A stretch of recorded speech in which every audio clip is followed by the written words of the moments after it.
Y yo quiero empezar, hermano, hermana, comentándole algo.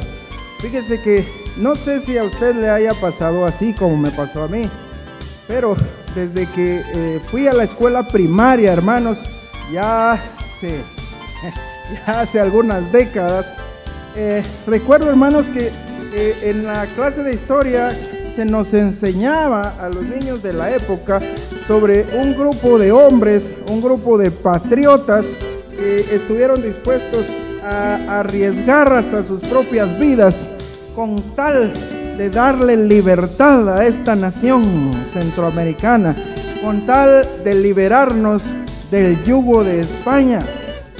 Y eso se nos enseñaba en la escuela primaria.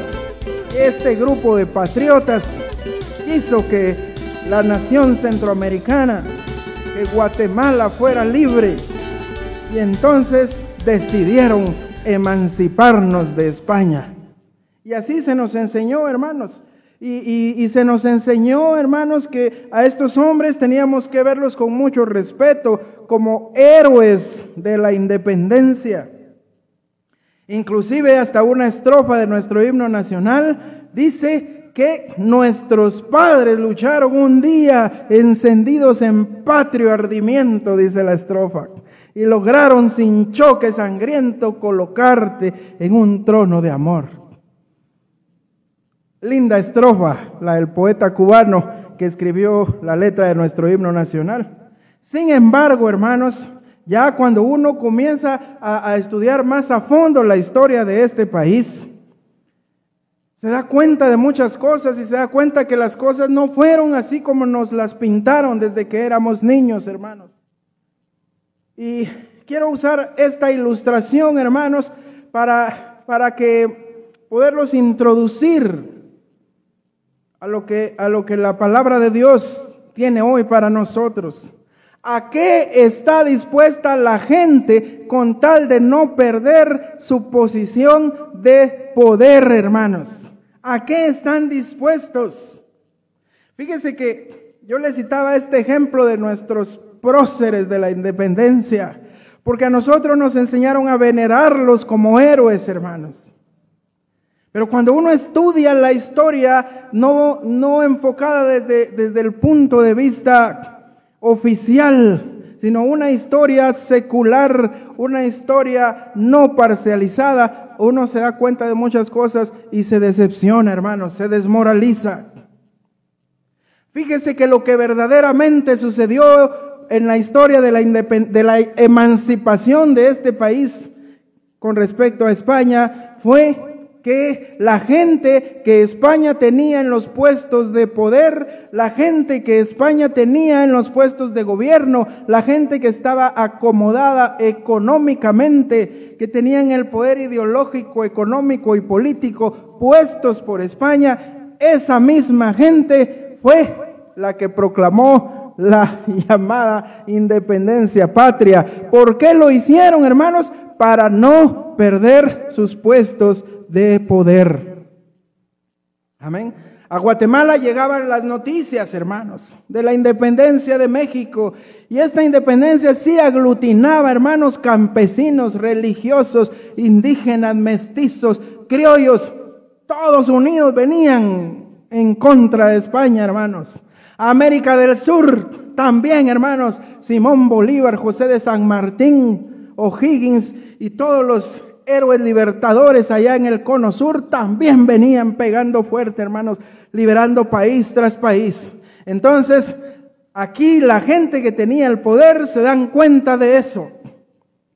Se dan cuenta de eso y se ponen a pensar qué va a pasar si el pueblo se da cuenta de estos movimientos de independencia. En Haití, hermanos, Haití fue el primero en independizarse y fue el único país de América en el cual la clase oprimida, la clase trabajadora, la clase esclava, fue la que proclamó la independencia. Y los criollos de aquí se dieron cuenta de eso y pensaron, ¿y qué si el pueblo se da cuenta de todo esto? No vaya a ser que ellos proclamen la independencia y que nosotros perdamos nuestros puestos de poder. Amén. Ay, hermano, usted lo que nos dice, hermano, eso es, hermano, esa es la historia genuina. Basta con revisar el artículo primero del Acta de la Independencia de Guatemala, hermanos. El inciso primero dice, escuche, que siendo la independencia del gobierno español la voluntad general del pueblo de Guatemala y sin perjuicio de lo que determine sobre ella el Congreso que debe formarse, el señor jefe político la mande publicar, oiga, para prevenir las consecuencias que serían terribles en el caso de que la proclamase de hecho el mismo pueblo. Sería terrible. Las consecuencias serían terribles si el pueblo es el que proclama la independencia, porque el pueblo sería el que tome nuestros puestos de poder. Amén.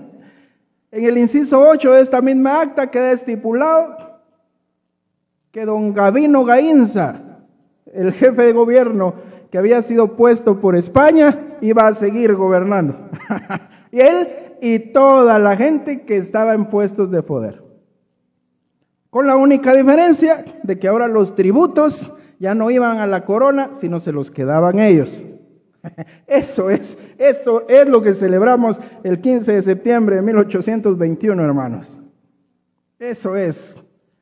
Pero ¿por qué le cuento esto, hermano, hermana? Porque la gente, no es cosa nueva de que la gente esté dispuesta a todo, absolutamente todo, para no perder sus puestos, su estatus de poder, su puesto de beneficio económico, de beneficio ideológico, porque qué bonito es mandar, hermanos, qué bonito es estar acomodado y que los demás sean los que hagan, amén, y por eso es que la gente está dispuesta a muchas cosas, por tal de nunca perder esa posición que tienen. Acompáñame por favor a Juan capítulo 11, hermanos. Vamos a estar meditando aquí en la palabra del Señor. Juan en el capítulo número 11. Nuestro Señor ha hecho un milagro, hermanos. Nuestro Señor resucitó a su amigo Lázaro. Amén. Esto, hermanos, conmociona a la sociedad de ese tiempo. El Señor ha dicho, yo soy la resurrección y la vida. El que cree en mí, aunque esté muerto, vivirá. Y todo aquel que vive y cree en mí, no morirá eternamente. El Señor había pronunciado eso, hermanos. ¿Crees esto? Le dijo ella, sí, Señor, yo he creído que tú eres el Cristo, el Hijo de Dios, que has venido al mundo. Gloria sea al Señor, hermanos. Marta, la hermana de Lázaro, hace la misma confesión que el apóstol Pedro, allá en Mateo capítulo 16, versículo 18. Yo creo que tú eres el Cristo, el Hijo de Dios. Esta misma confesión, hermanos. Gloria sea al Señor. Y el Señor hace el gran milagro, hermanos. El Señor resucita a Lázaro. Y esto causa un revuelo. Y la gente se dio cuenta. Vamos al versículo 45, por favor. 11:45. Dice, entonces muchos de los judíos que habían venido para acompañar a María y vieron lo que Jesús hizo, resucitar a Lázaro, creyeron en él. Mire, muchos de los judíos que habían venido para acompañar a María de regreso a la tumba de Lázaro, porque el Señor iba a hacer algo ahí, dice que vieron lo que hizo Jesús y creyeron en él. Pero algunos de ellos fueron a los fariseos y les dijeron lo que Jesús había hecho. Versículo 47. Entonces los principales sacerdotes y los fariseos reunieron el concilio y dijeron, ¿qué haremos? Porque este hombre hace muchas señales. Mire, ellos no están negando lo que el Señor hace. Ellos se dan cuenta, hermanos. Amén. Ellos están viendo, están lo están viviendo y se preguntan con mucha pena, con mucha preocupación, ¿qué haremos? Porque este hombre hace muchas señales. Amén. Entonces los principales sacerdotes, hermanos, y los fariseos reunieron el Sanedrín para discutir qué acción iban a emprender ante esto, hermanos. La pregunta, ¿qué hacemos? Significa, ¿qué vamos a hacer acerca de esto? ¿Por qué somos tan lentos para reaccionar? Este hombre está haciendo muchos milagros y no estamos haciendo nada para detenerle. Hay preocupación ahí, hermanos. Es una preocupación grande, hermanos. Y esta gente se preocupa porque están viendo peligrar su posición dentro de la sociedad. La posición de esta gente está tambaleándose, hermanos, y comienzan a sentir miedo. Ellos admitían que Jesús estaba llevando a cabo muchas señales. La pregunta es, si ellos lo admitían, ellos lo creían, ellos lo habían visto, la pregunta es, ¿por qué no creían en Él? ¿Por qué no le recibían como el Mesías? Y la respuesta es muy sencilla, hermana, no querían creer en Jesús porque preferían sus pecados a la salvación. Ellos no querían recibir a Jesús como el Mesías, como el Salvador, porque peligraban sus puestos, su posición económica, política y social tambalearía, hermanos, si ellos le recibían como el Mesías. Mira, hermano, el que estos hombres admitan que efectivamente nuestro Señor está haciendo señales, muchas señales, dicen ellos. El que ellos lo admitan es algo maravilloso, hermanos. Porque, mire, hasta los peores enemigos de nuestro Señor Jesucristo confesaron que nuestro Señor hizo milagros, y muchos milagros, hermanos. Podemos dudar, hermanos, de que habrían negado la verdad de sus milagros si hubiesen podido. ¿Habrían negado la verdad de esos milagros? Por supuesto que lo hubieran hecho, pero no podían porque era demasiado obvio. Como dijeron los apóstoles, esto no sucedió en ningún lugar escondido, sucedió a la vista de todos. Los principales enemigos de nuestro Señor Jesucristo no podían negar, hermanos. Eran demasiados y demasiado públicos y habían demasiados testigos para que ellos pudieran osar negar las señales que el Señor hacía.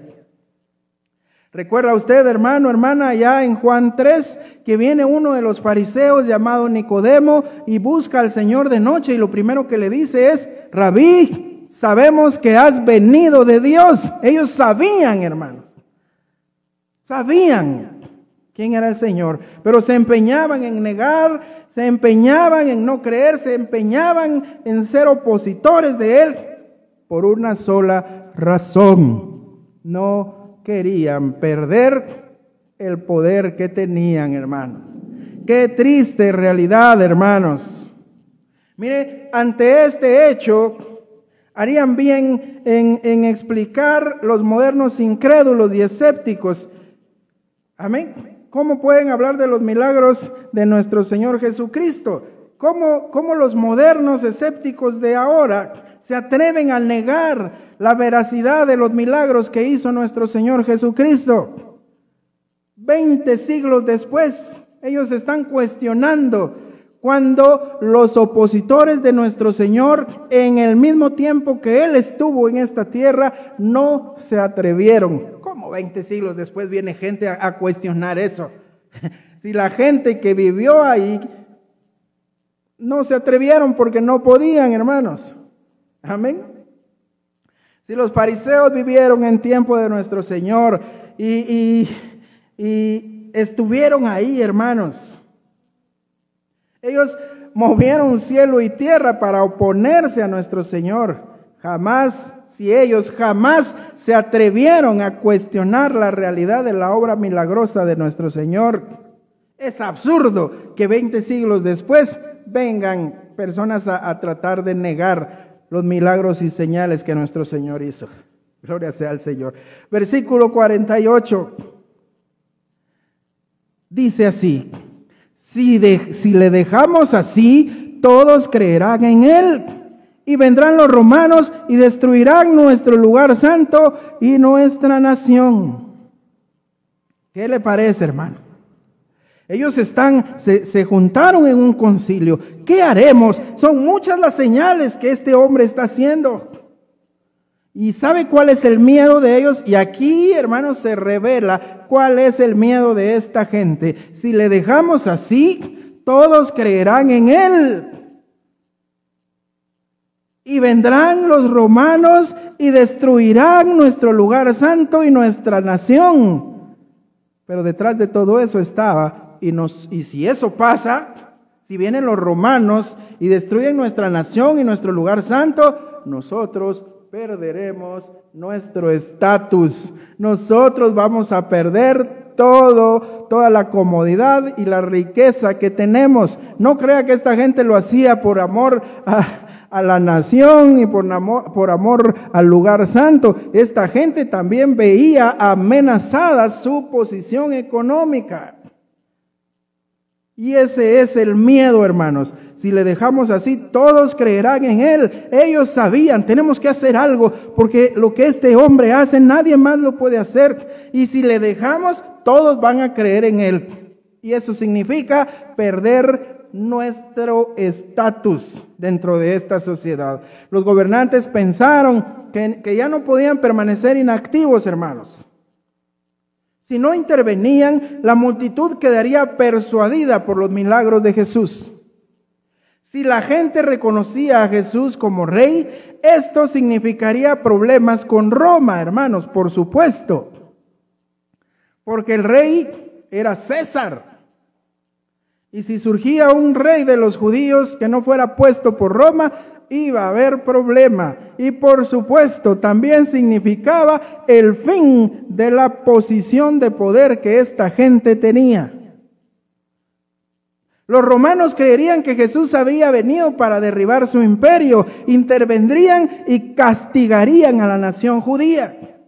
La expresión quitarán nuestro lugar y la nación significa, hermanos, que los romanos destruirían el templo y esparcirían al pueblo judío.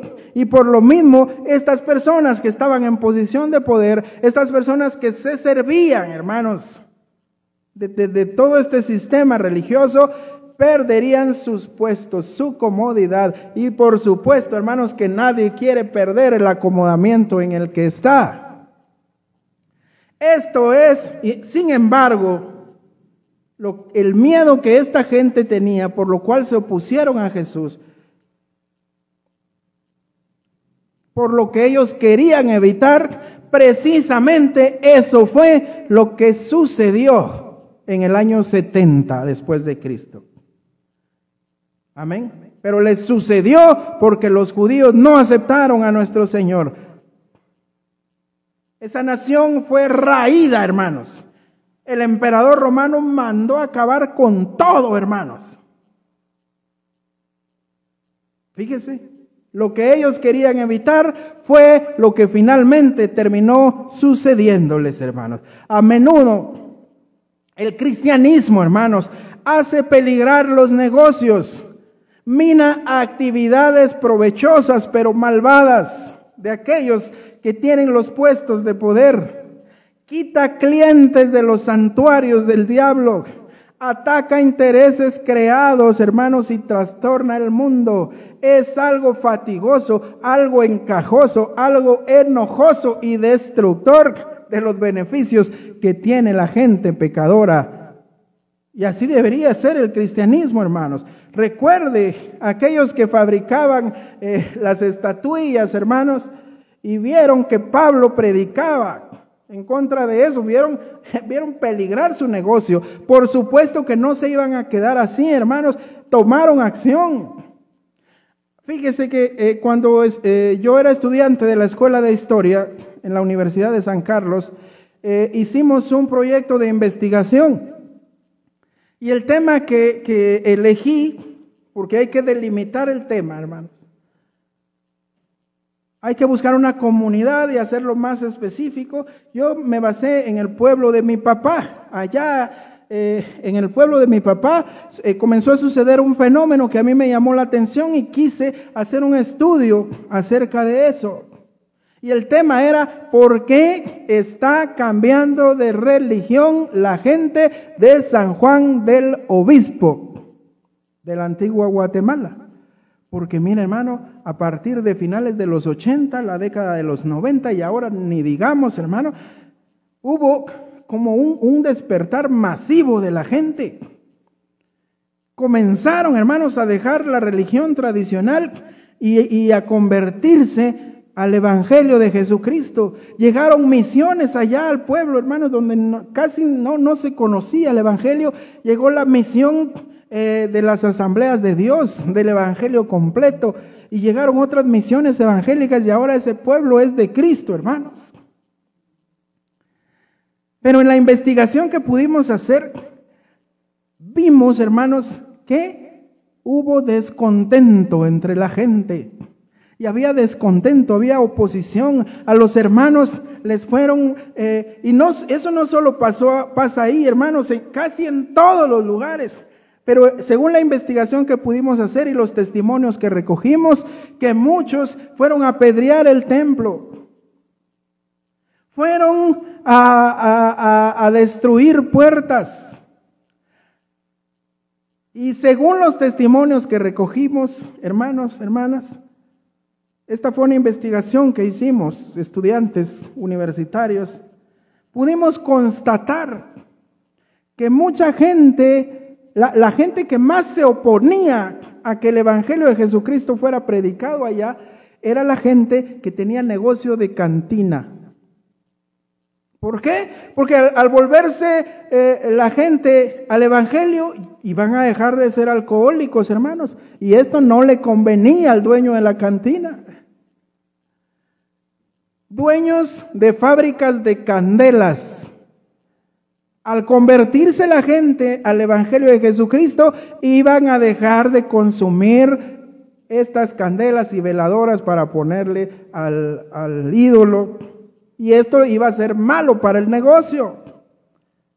Y este tipo de gente que había hecho su riqueza a base de estas cosas, por supuesto que se iban a oponer, hermanos. Y esto es solo un ejemplo. Basta que usted, hermano, indague, busque, investigue, no se quede con lo que yo le estoy diciendo.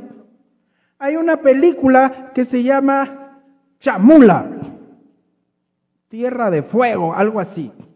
Y es sobre un testimonio, hermanos, de lo que pasó con los hermanos evangélicos allá en el sur de nuestro vecino país de México, en los años 90. Lo que pasó con ellos cuando el Evangelio llegó, hermanos.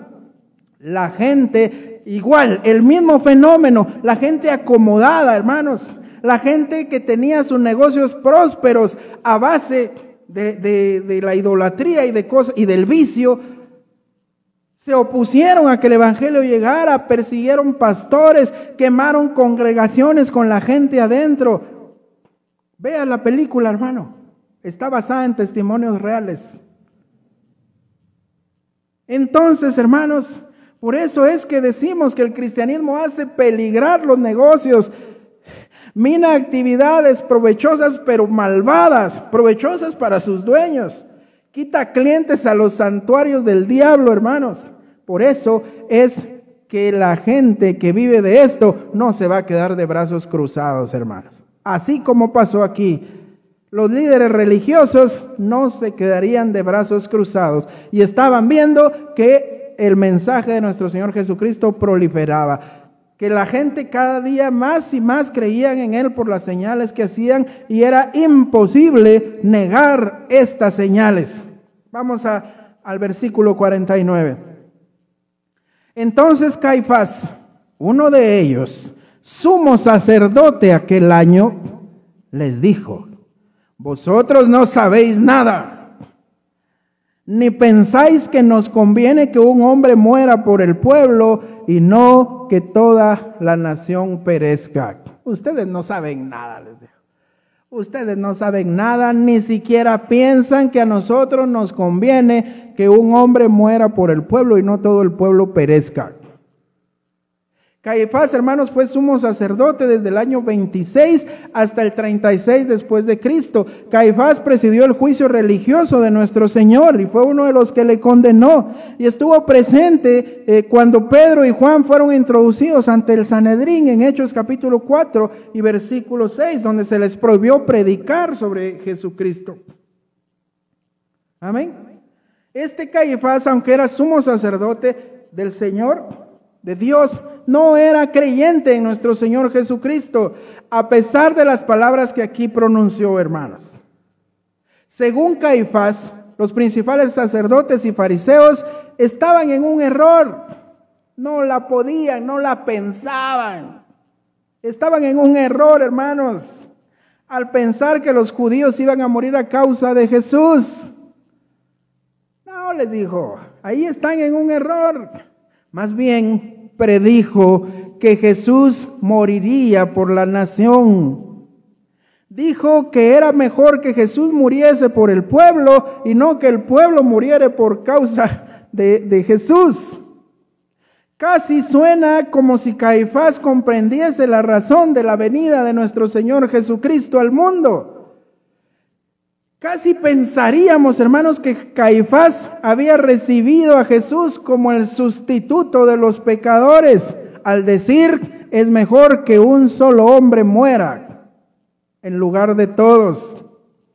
Pero no era así, hermanos. Lo que él dijo era verdad. Ese día, en ese momento, él dijo una verdad.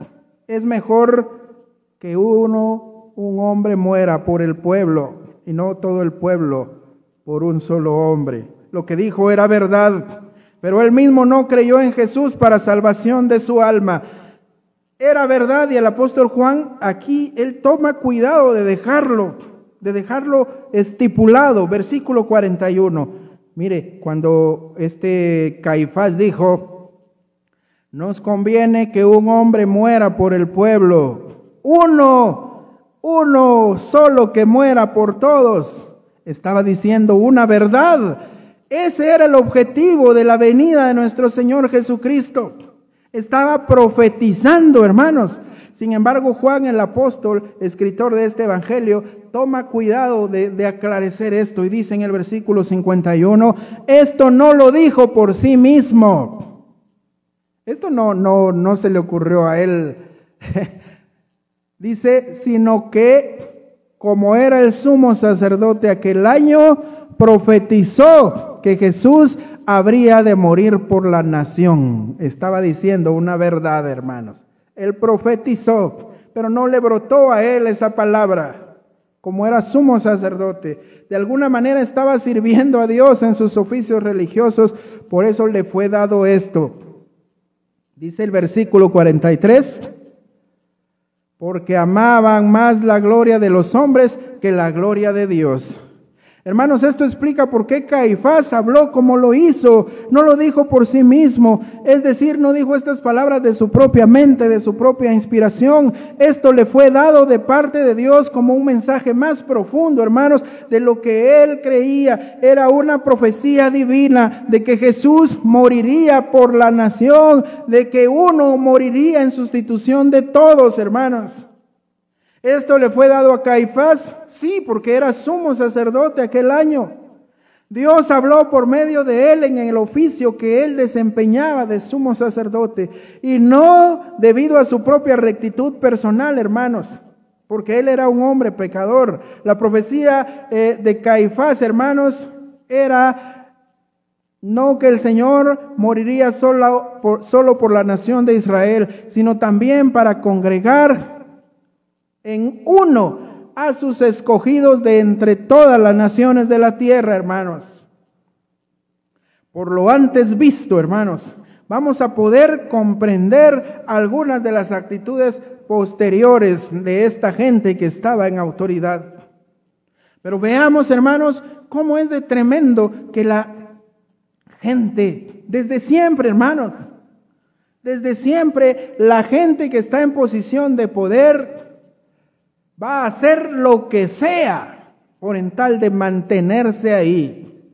Esto no es nada nuevo, hermanos. Lo que vemos ahora con nuestros gobernantes, que son capaces de torcer la ley, que son capaces de mandar a la cárcel a inocentes, que son capaces de exiliar a inocentes por en tal de que no los acusen, por en tal de que sus mafias no queden al descubierto. Son capaces, hermanos, de absolver a culpables por en tal de no perder sus mismas posiciones de poder.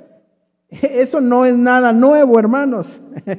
Ya vimos que es una herencia desde nuestros héroes nacionales, los próceres de la independencia. Eso viene desde ahí. Y ya vimos que no viene desde ahí, viene desde siempre, hermanos. Porque hasta en tiempo de nuestro Señor, esta gente, por en tal de no perder la posición de poder que tenía, fue capaz de todo. Vamos a pasar a analizar algunos versículos del siguiente capítulo, del capítulo 12, pero no tenemos tiempo, hermanos, para ir desde el principio, porque todo el capítulo es apasionante de estudiarlo y de leerlo, pero le voy a poner un poco en contexto. En el capítulo 12 había mucho movimiento, hermanos, había como una fiesta que habían hecho para Jesús, como una celebración, porque Lázaro había resucitado, hermanos. Mucha gente vino, hermanos, a ver, pero también no solo por Jesús, sino por ver a Lázaro, que lo vimos, que murió y ahora está vivo. ¿Qué haría usted, hermano? Si aquí en el vecindario resultara alguien así, por supuesto que hay que ir a ver qué pasó, ¿verdad? Por supuesto, peor nosotros los guatemaltecos. Tenemos que ir a ver, hermanos, y eso era un gentío, hermanos. Sin embargo, también dice aquí, mire, y aquí ya se va dilucidando hasta dónde serían capaces de llegar estas personas, hermanos. Procuraban matar a Lázaro. Hasta querían matar a Lázaro, hermanos, porque muchos creían en Jesús por causa de él. O sea, como no podían negar el milagro que se hizo, mejor lo desaparecemos, pensaron. Hasta le querían matar, hermanos. En este capítulo 12, a mí me encanta, hermanos, porque sucede un acontecimiento digamos, casi único en el Nuevo Testamento. Nuestro Señor Jesucristo habla y se escucha también la voz misma del Padre. Vamos al capítulo 12, 28, por favor.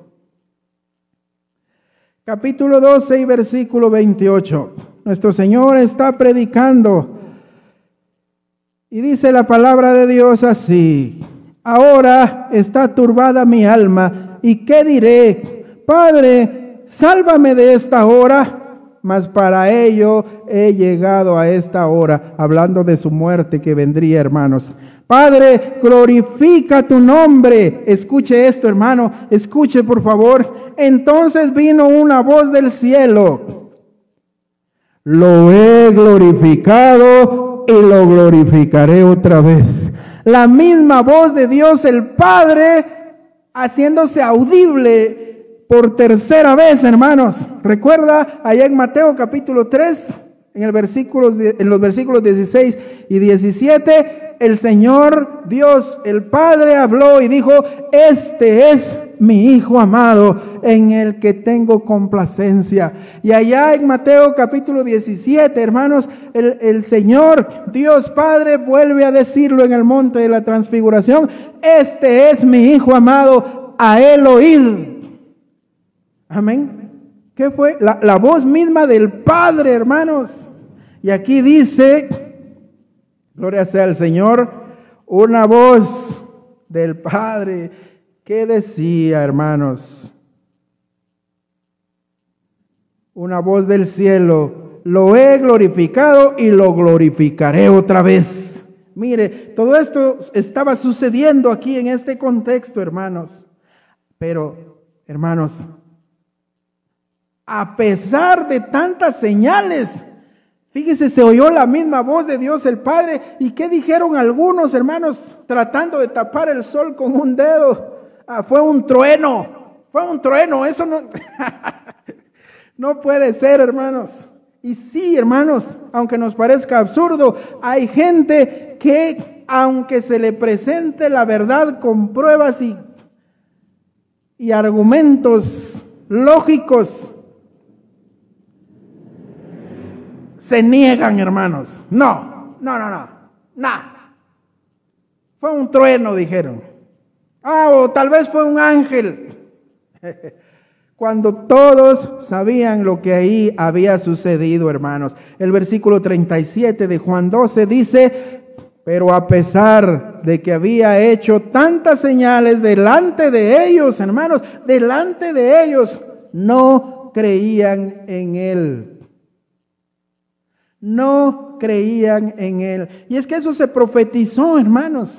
Entre más el hombre se endurece, Dios lo endurece más.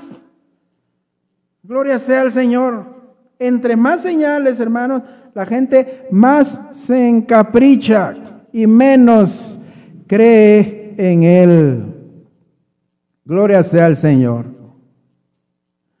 Pero a pesar, dice en el versículo 37, de que había hecho tantas señales delante de ellos, no creían en Él. ¿Y por qué no creían en Él, hermanos? A pesar de verlo, de palparlo, de sentirlo, de estar ahí, no creían en Él, para que se cumpliese la palabra del profeta Isaías que dijo: Señor, ¿quién ha creído a nuestro anuncio? ¿Y a quién se ha revelado el brazo del Señor?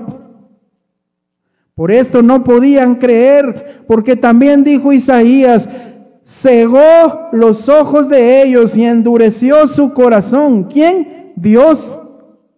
Amén.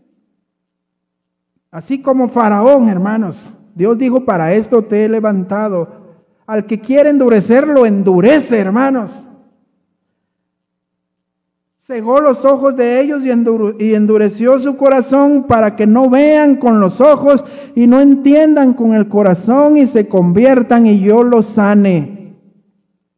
¿Qué les parece, hermanos? ¿Qué les parece? Cosa muy seria, hermanos. Juan se detiene en este punto, hermanos, para expresar el asombro ante el hecho de que, a pesar de que el Señor Jesús había hecho tantas señales y tan grandes señales, sin embargo, no creían en Él, hermanos. Se negaban. ¿Por qué? Para no perder sus posiciones de poder, hermano. Mire hasta lo que es capaz la gente de hacer para no perder la posición acomodada en la que está. Literalmente, hasta están dispuestos a pasar una eternidad de tormento en el infierno. Porque el Señor lo dijo: el que no cree ya ha sido condenado. ¿Qué le parece, hermano? Hasta ese extremo llega la gente. Que Dios nos libre, hermanos. Esta incredulidad de ellos no se debía, hermanos, a ninguna falta de evidencia. Ya lo vimos, las evidencias eran suficientes y no pocas. Eran demasiadas, hermanos. No sucedieron en lugares escondidos, sucedieron a la vista de todos. El Señor había dado las más convincentes pruebas de su deidad, pero la gente no quería, hermanos. No quería. Preferían seguir en sus posiciones de poder. Los que estaban en esas posiciones y los que no estaban tan bien acomodados tenían miedo de estos que estaban arriba.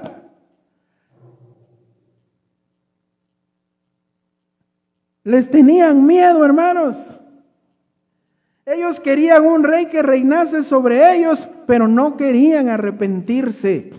Desde un principio, hermanos, esta gente se dio a conocer. Si vamos a Juan capítulo 6 y versículo 14, vemos que, se los leo, hermanos, dice: aquellos hombres entonces, viendo la señal que Jesús había hecho, dijeron: este verdaderamente es el profeta que había de venir al mundo. Pero entendiendo Jesús que iban a venir a apoderarse de él y hacerlo rey, volvió a retirarse al monte solo. Lo querían hacer su rey. Pero ellos querían un caudillo, hermanos. Ellos querían un libertador que echara de ahí a los romanos, pero no perder ellos su posición de poder. No querían creer en Jesús como el Salvador, sino como un libertador con el cual tendrían más beneficios. Y seguirían, como algunos que les conté, seguirían en sus puestos de poder. Pero ahora sin entregar cuentas a Roma. Eso era lo que ellos querían. Pero al ver que Jesús no vino para eso, entonces ya la tortilla se voltea, hermanos. Y a pesar de ver tanta evidencia, no quieren creer. Volvamos al capítulo 12, versículo 42. Dice así, y esto es lo que, mire hermano, esta es la parte de este mensaje que a mí más me impacta. Esta parte que vamos a leer ahorita es lo que más me pone en qué pensar, hermanos. Dice, con todo eso, aún de los gobernantes, muchos creyeron en él. Mire, muchos creyeron en él. Pero a causa de los fariseos no lo confesaban para no ser expulsados de la sinagoga. Los gobernantes, hermanos, hubieron muchos que creyeron en Cristo. Era innegable, era imposible no creer con tantas señales, con tantos prodigios, con tantas pruebas. Era imposible no creer. Amén. Hasta el más necio, hermanos, hasta el más fanático, ante ese cúmulo de evidencia, le era imposible, hermano. Y aquí dice, aún de entre los gobernantes muchos creyeron en él, pero a causa de los fariseos no lo confesaron, para no ser expulsados de las sinagogas, hermanos. Muchos de los gobernantes judíos quedaron convencidos, hermanos, de que Jesús era el Mesías, pero no osaban compartir su convicción con los demás para no ser excomulgados. ¿Qué le parece?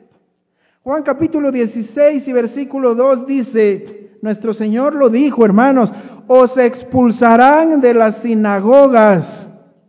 Y aún viene la hora cuando cualquiera que os mate pensará que rinde servicio a Dios.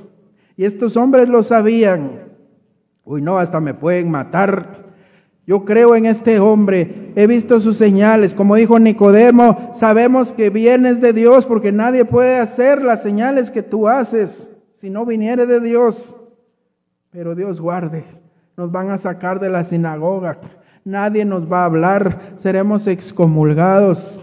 Nuestros clientes en nuestros comercios ya no nos van a comprar a nosotros. Se nos va a acabar el negocio.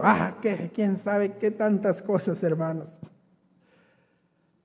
Por lo cual, estos hombres, aunque creían, no se convertían. ¿Cuánta gente hay así, hermanos? ¿Cuántos hay así? Que por miedo, lo que me van a desheredar. Y suena algo extremo, pero los hay, hermanos, en las familias.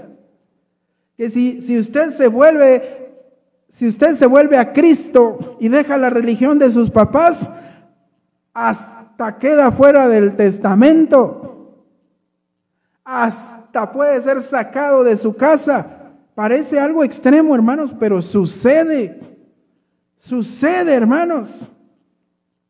En mi caso, pues yo no tenía una gran herencia, hermanos. No, pero sí recibí un par de maldiciones de parte de mi papá cuando me convertí a Cristo. Pero para gloria de Cristo, mi papá se convirtió también 15 días antes de morir. Recibió a Jesucristo como su Salvador. Amén. Pero estoy seguro, hermanos, que de entre todos los que nos escuchan en la mañana de hoy, habrá muchos que han experimentado desprecio, abandono, excomunión, expulsión por confesar a Cristo. Es algo común, hermanos. Y por eso es que estos gobernantes, aunque creyeron en él, por causa de los fariseos, no lo confesaban. Entonces es ahí, hermanos, donde nosotros quisiéramos pensar que estos hombres eran creyentes genuinos en el Señor Jesús, pero esto es dudoso, hermanos. Mire, hermano, donde hay verdadera fe, habrá más tarde o más temprano confesión en Cristo. Él lo dijo, Mateo capítulo 10, versículo 32. Vamos rápidamente, hermanos, porque el tiempo nos avanza. Mateo capítulo 10, en el versículo 32 dice, así que cualquiera pues que me confiese delante de los hombres, yo también le confesaré delante de mi Padre que está en los cielos. Amén. Y confesar al Señor, hermanos, es vivir una vida también que le glorifique, no solo andarlo diciendo, porque hoy en día es muy fácil decir yo soy cristiano, yo creo en Cristo. Amén. Pero con su vida están demostrando todo lo contrario.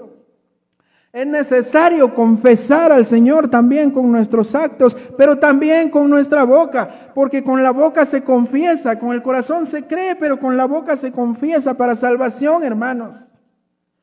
Cuando Cristo es verdaderamente recibido como Salvador, no hay vacilaciones en hacérselo saber al mundo, sean cuales sean las consecuencias, como dice Romanos capítulo 10 y versículo 9. Gloria sea al Señor. Versículo 43. Dice que estos hombres, aunque creyeron, estos hombres de entre los gobernantes, que aunque creyeron en Cristo, a causa de los fariseos, no lo confesaban para no ser expulsados de las sinagogas, porque amaban más la gloria de los hombres que la gloria de Dios. ¿Qué le parece? Aquí está la verdadera razón. Amaban más la gloria de los hombres, amaban más la posición en la que estaban, amaban más esa comodidad económica, amaban más estar en comunión con aquellos que hacían el mal, pero a ellos les convenía porque significaba estar recibiendo gloria de los hombres. ¿A quién no le gusta eso, hermanos? ¿A quién no le gusta eso? Que los demás le estén, ay, usted, qué bueno su trabajo. Ay, es que, mira, hermano, no sé si a usted le ha pasado. Como dijo alguien, es increíble lo que la gente llega a hacer en cuanto dejan de necesitarte. Pero en cuanto te necesitan, eres lo mejor. Y a esta gente de la que hablamos aquí, amaban más la gloria de los hombres, que los líderes religiosos estuvieran contentos con ellos. Ah, qué bien gobiernas, qué bien, ay, tu tarea es muy loable, te felicito. Seguramente vas a tener un lugar especial allá en la Nueva Jerusalén. Ah, felices, hermano, felices. Cualquier parecido a la realidad es pura y mera coincidencia, hermano. Pero aquí dice que estos, aunque creían, no confesaban a Cristo por una razón.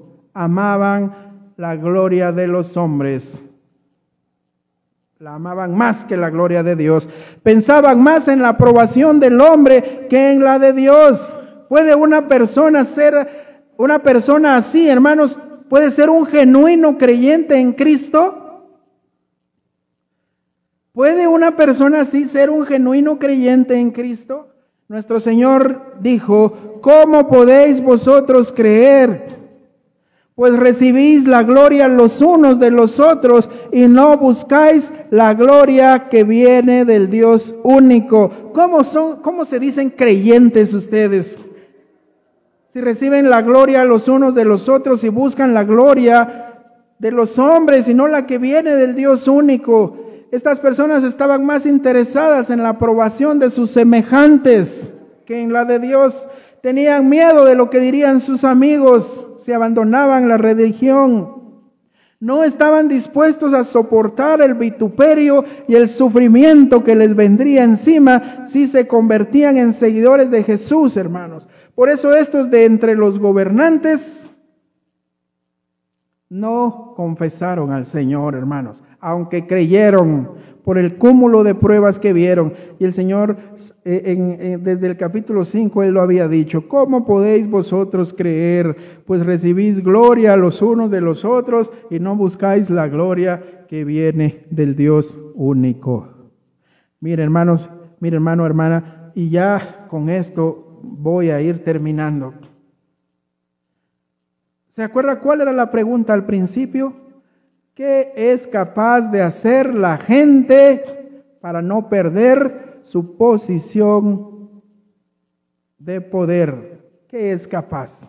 Aquí en el capítulo 11 y versículo 53 nos dice hasta dónde llegó la gente. Dice, así que desde aquel día acordaron matarle. Fueron capaces de eso, hermanos. Si fueron capaces, hermanos, de preferir pasar una eternidad de condenación en el infierno, no iban a ser capaces de matarle a nuestro Señor. Amén. Ellos creyeron, hermanos, que con matarle se iban a ahorrar de problemas, iban a conservar esa posición de poder que tenían, ese beneficio económico, ese acomodamiento social. Creyeron que con deshacerse de nuestro Señor, ahí se acabó el problema. Pero qué equivocados estaban. Fue precisamente por eso que en el año 70, hermanos, a ellos les sucedió lo que tanto temían. Por eso, hermano, hermana, si en algún momento hemos estado, hermanos, en peligro de esa actitud, de no querer confesar a nuestro Señor delante de los hombres, para no perder la gloria de entre los hombres, para no perder nuestro puesto de trabajo, para no perder las comodidades que tenemos y preferimos esconder nuestra fe, que el Señor nos libre, hermanos, porque así como esta gente que lo hicieron, como dice la Escritura, aunque aún los gobernantes creyeron, no lo confesaban por el miedo de perderlo todo. Sin embargo, hermanos, lo que tanto temían, eso fue lo que les vino. Herodes, hermanos, ¿por qué persiguió a nuestro Señor desde que era un bebé, hermanos? ¿Por qué mandó a matar a los primogénitos? ¿Por qué se convirtió en un asesino a tal grado, hermanos? ¿Por qué fue capaz de algo así? Para no perder su puesto de rey. Porque la gente decía, ha nacido el que será rey. Corría la voz y Herodes tenía miedo de perder su posición, hermanos. ¡Ah, qué condenación, hermanos! ¡Qué condenación! Por eso, hermano, hermana, no tema en confesar a Cristo como su Salvador, pero no solo del diente al labio, con su vida, confiéselo. Si deja de recibir gloria de los hombres, no importa, hermano. Si dejan de nominarlo a los premios Grammy, no importa. Si no le dan el aumento, porque usted, por en tal de no negar a Jesús, se niega a tomarse los tragos con el jefe, porque muchos así lo hacen, hermano. ¿Sí? Con el cliente mayoritario que nos tomamos los tragos y que esto y que el otro. Y no, usted es cristiano, pues, ay sí, pero es que si no, pierdo ese cliente. Y es de los mayoritarios. Pero mire, ¿y qué hace usted emborrachándose con el jefe? Ay sí, pero es que si no, no me da el aumento. Ay, hermanos, que el Señor nos libre de eso. Que el Señor nos libre de eso. Confesemos siempre a nuestro Señor Jesucristo. Digámoselo al mundo. Yo creo en Cristo. Creo que tú, Señor, eres el Hijo de Dios. Creo que resucitaste, creo que naciste de una virgen, creo que moriste en la cruz del Calvario, creo que resucitaste al tercer día, creo que te fuiste pero prometiste que vas a volver. Creo que volverás por tu iglesia. Confiéselo, hermano, confiéselo. Y el Señor dice, y con esto termino. Gloria sea al Señor. A cualquiera pues que me confiese delante de los hombres, yo también le confesaré delante de mi Padre que está en los cielos. Gloria sea al Señor. Oremos, hermanos. Padre Celestial, te damos gracias por tu maravillosa palabra. Te damos gracias porque eres bueno, Señor. Te damos gracias, Padre, porque tú nos has amado, porque tú nos has dejado tu santa palabra para que nosotros escudriñemos en ella, Padre. Tú dijiste, Padre, que es la Escritura la que habla de ti. Es en la Escritura que encontramos, Padre, esas palabras de vida. Gloria a ti, Señor. Ayúdanos a atesorarla en nuestro corazón, a guardarla siempre, Señor. Ayúdanos a confesarte delante de los hombres, Padre. No queremos ser como estos gobernantes, Señor, que aunque por la carga de la prueba tan fuerte que tenían, no tuvieron alternativa que creer, pero se negaron a confesarte delante de los hombres para no perder su posición de comodidad y poder. Gracias, Señor, porque sabemos que si tú no nos das una posición de poder y comodidad como a veces quisiéramos, es porque tú nos amas tanto, Señor. Gracias en el nombre de Jesús. Líbranos, Señor, de algún día negarte, no solo con nuestras palabras, sino también con nuestros actos. En el nombre de Jesús queremos confesarte con la manera en que nosotros vivimos también, Señor. En Cristo Jesús, nuestro Salvador. Amén. Gloria al Señor, hermanos.